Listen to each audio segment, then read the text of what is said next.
Hey, it's Rektar, and I'm gonna go into the Freeze Flame Galaxy today as I begin my adventure collecting the stars in Super Mario Galaxy.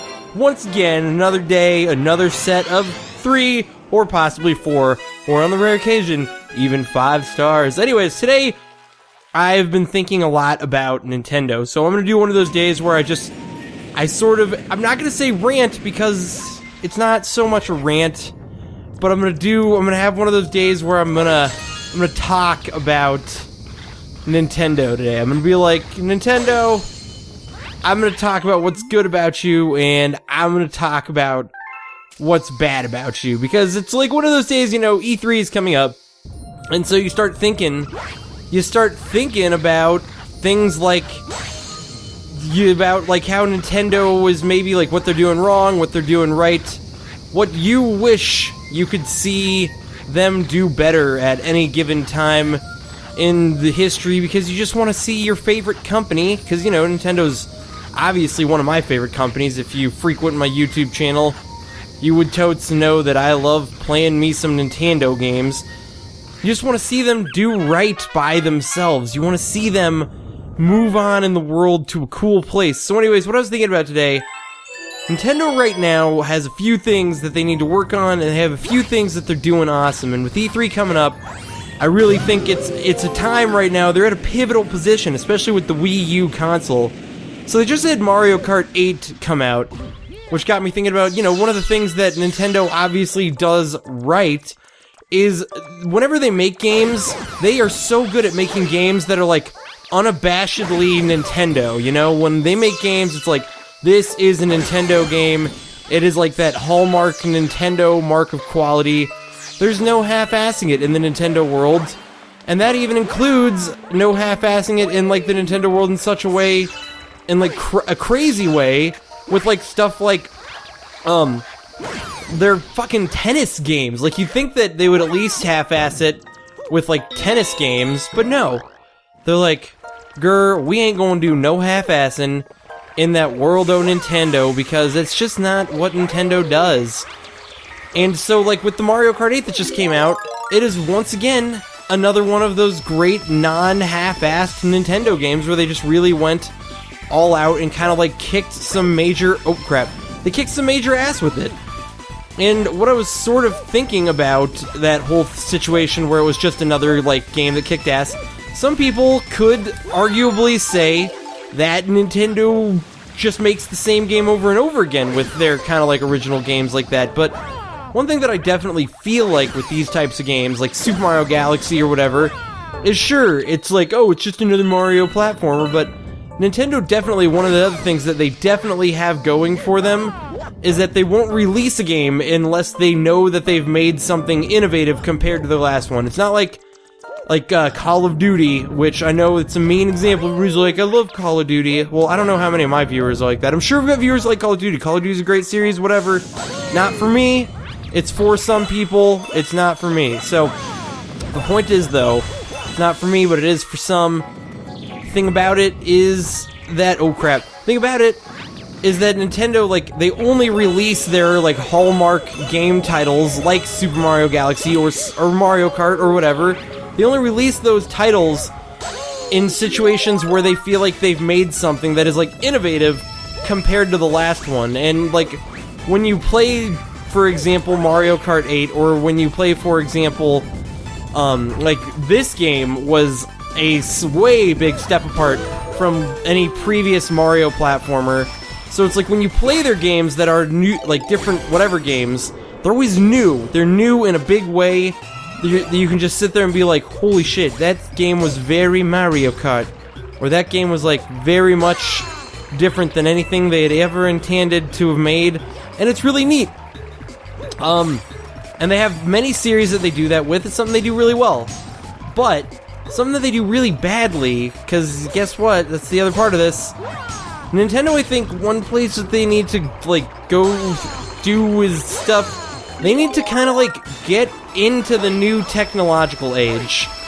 And I mean that in kind of a way where it's like, they're doing a great job right now and all that, but what they need to do is like really work hard on, so that's how that works. So they need to really work hard on sort of like learning, I don't know, just kind of like how to make internet work the way that other companies make internet work, how to have like smooth multiplayer experiences that are fun, and just how to like do all that stuff, because so many companies, you know, they're really good at being like, look at this smooth, sexy multiplayer experience that we offer to people.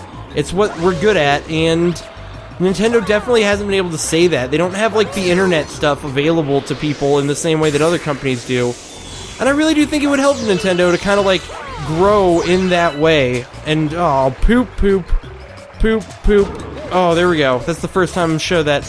But yeah, I don't know, like I really wish. And what got me thinking about the second part, by the way, was kind of sad, was I was thinking about the second part today of this whole thing, because I was trying to register my copy of Mario Kart 8, and I was really struggling to register my copy of Mario Kart 8 because the Nintendo website is just like, they can't seem to figure out how to overcome this problem that they're having right now. The problem of what's going on with like their whole servers are going down, they're slowing down, they can't fix it.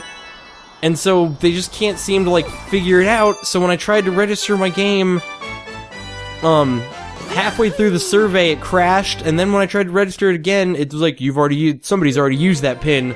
Don't try and register your game twice for extra points. And I was like, but I didn't even get the points for the first time. And that made me realize though that in general, whenever Nintendo is doing like that kind of thing, they're usually doing very bad at it. Like they're never very good at doing that sort of thing, and it's kind of sad, but I have high hopes for Nintendo right now, because I'm hoping that with Mario Kart 8 Wii U out, they're gonna push some more units.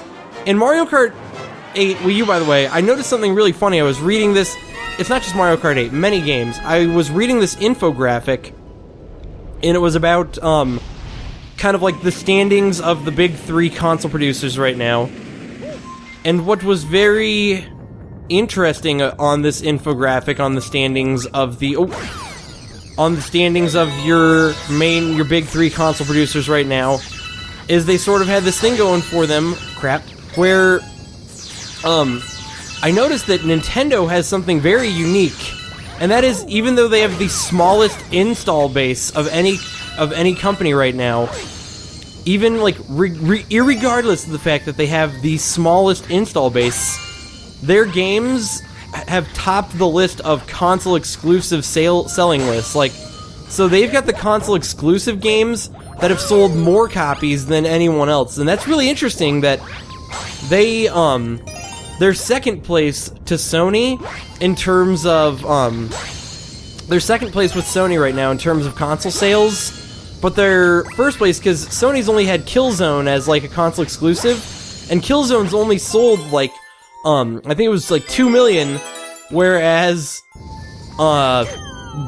Super Mario Bros. U has sold something in the range of like 3.5 million units. And it really goes to show, another one of the things that Nintendo's good at is like, they know how to make their first-party games, and they know how to make first-party games that people are going to think are like, holy shit, this game is really fun.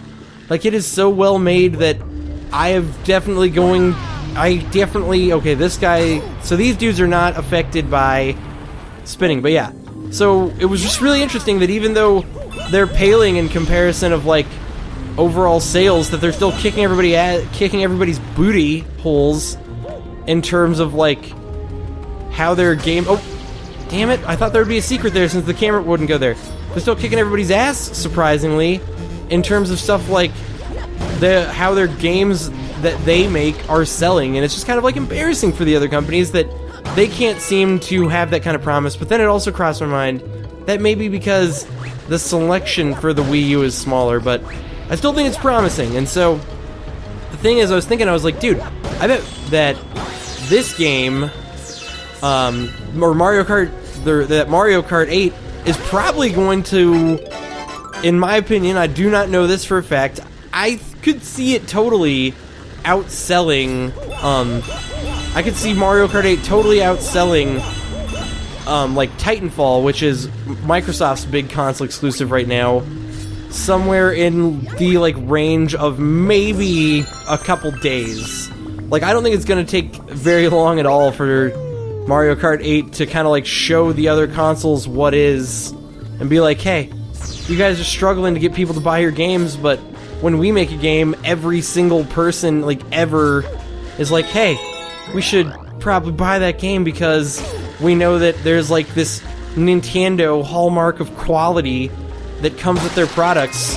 And I think one thing that could really aid Nintendo right now is, I heard on some video, I heard it on Destructoid that, crap, can I not fireball these guys? Heard on Destructoid that they're announcing something Zelda related at E3, and what I'm hoping is that it's not just, it has nothing to do with that Hyrule Warriors game, because I'm honestly not interested in that Hyrule Warriors game, because I've played Dynasty Warriors, and I, you know, as okay as I think like a reskinned Dynasty Warriors would be with like Hyrule characters, I'd rather just play a new Zelda game. So what I'm really hoping for at E3 this year is that Nintendo tries to kind of like do what they're good at and at least announce it.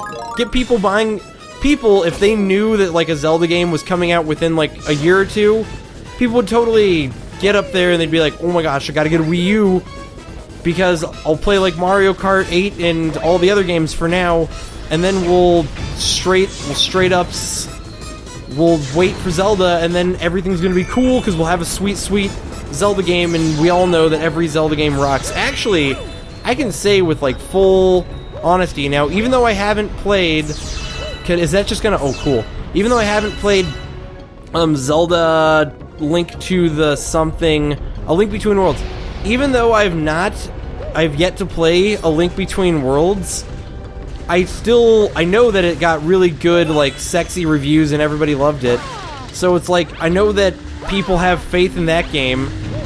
But one thing that I can definitely say that Nintendo's just always delivered on is the quality of Zelda games like Majora's Mask, Ocarina of Time, Twilight Princess, Wind Waker, and Skyward Sword have all kicked total ass.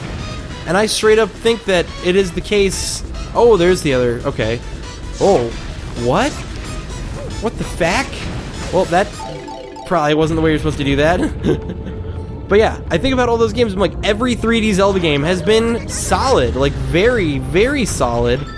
And so, right now, I mean, that would really make me happy, especially since, as a Wii U owner, I feel like maybe I'm invested in it because, you know, I spent the money, and now I don't feel like the games that I was sort of hoping for are gonna be available. But I know that at the end of the day, oh crap, I know that at the end of the day, the games that I'm hoping for really are going to be available, and I just have to be patient. But it's kind of like a sad state when people are sitting there with Nintendo just being like, don't worry, you'll get the games, you just have to wait, be patient. Like, people shouldn't have to have that kind of fear in their hearts where they're sitting there being like, we just gotta wait, guys. Hey everybody, it's cool. Like, don't worry your pants off because it's just waiting. Because, like, why should we have to wait? But at the same time, I think you always run that risk when there's a new console, where, like, you always sit there and you're like, is there gonna be new games? And that doesn't just have to do with Nintendo. Like, that's totally, I mean, right now, what Sony exclusives are there? What Microsoft exclusives are there? Like, Sony's got Killzone, Microsoft, and they have some indie games, which is cool that they tried to kind of, like, go that direction. But yeah, they've got, oh, I'm gonna die. But yeah, there's like, you know, there's Killzone, there's Titanfall for the other consoles. So it's like, I mean, I guess like Nintendo's really not that far behind, but they are sort of behind just because no other company is supporting them right now, and that is where like the real problem lies. And I think if they show people how awesome like one of their first party games, can be on their console, then everything will be okay. Man, I am really struggling to get these torches lit. Oh, and this time, of course, I'm just gonna rock and roll it like it's nobody's business. After I finally die of struggling. It's because sometimes I was going through one of those times when I think I was focused too much on whatever weird shit I was talking about to actually focus on getting the star. I'm sorry also that I've spent so much of this episode talking about what I'm disappointed with in the company whose game I'm happily enjoying. I always feel bad when I'm dissing this company, because here I am, sitting here, looking at, like, this game, being like, God, I love this game. It's one of the best games I played on the last generation. It's, like, got some insane fun. It's got some insane good replayability, because you can go back and get different stars. Like, it's just a fun game, and here I am.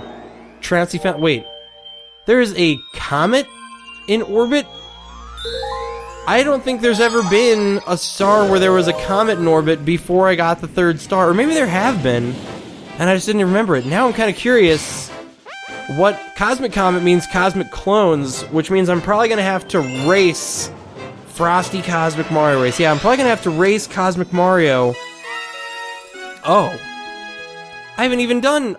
Is this... Because usually with the Cosmic Races, you do the race like... You do the zone before you end up racing there, and I guess this time, they're just like, not this time, bud. We're just gonna make you do the race, but I got this. I have extreme ice skating skills. I'm basically the Sarah Lipinski of... I actually just realized Sarah Lipinski might be... Oh, I need to spin, because I don't think that this Mario... Oh, he does! Okay, I was thinking for a second there that Cosmic Mario didn't know how to ice skate. Oh, shit. I shouldn't have done that. I should not have collected the thing. At least Cosmic Mario doesn't start off ice skating, which gives me a slight advantage. Crap, if he... By the way, if Cosmic Mario hits you... I don't know if I mentioned this before. I think in previous Mario, if he hit you, he killed you. Whereas it seems like in this one that he just whoa, that was so close. I should stop ice skating. In this one, it looks like he just... Oh, crap, he's gonna catch up to me. He just takes your star bits away, but I can't tell if that was me getting hit or, like, me collecting a star bit from afar. Either way, that was an easy Cosmic Mario race. Cosmic Mario should be embarrassed at his ice skating skills, even though Cosmic Mario doesn't know who Sarah Lipinski is, and neither do I, really. It's just a name from figure skating from when I was a child. In the Olympics when I was, like, a kid. So anyways, I think I'm gonna end this episode right here. Sorry about the Nintendo rant, it's just something that was on my mind. And in the next episode, I will continue my epic journey to get the actual star from Freeze Flame Galaxy, and not some cosmic quest, although that was a fun cosmic race. This has been Raktar, thank you for watching.